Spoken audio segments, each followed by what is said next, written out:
Moving on to the next report. So we have a hospitalization and follow-up report. And what this report is going to show you is it breaks down the average number of days for follow-up for a team after a psychiatric hospitalization occurs.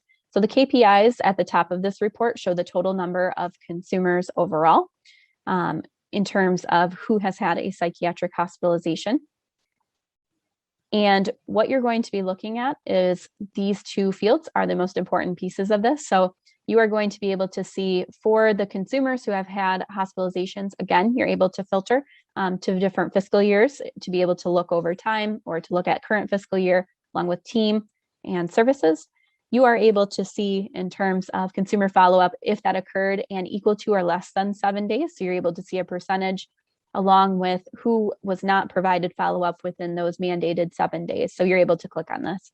One thing of note, the consumer follow-up needed, this is for consumers who have current end of episodes that are in place who may not have follow-up appointments scheduled. So this is just if you have any number in here, please follow up with those individuals because it means that they need to have an appointment scheduled for them to occur for follow-up from hospitalization. I do just want to mention average follow-up days by team. If you hover over this, you can see the average number of follow-up days. You can also see that information here.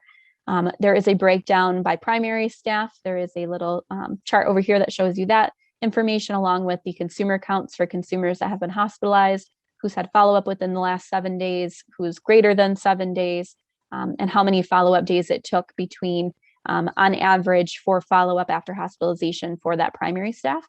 You're also able to, like I said, you're able to see all of this information, but it's going to show you a breakdown by consumer ID and their name, along with what was the discharge date, what was the follow-up service date, and what that HCPCS description was of the service that occurred after hospitalization, and how many follow-up days there was between that hospitalization and that service.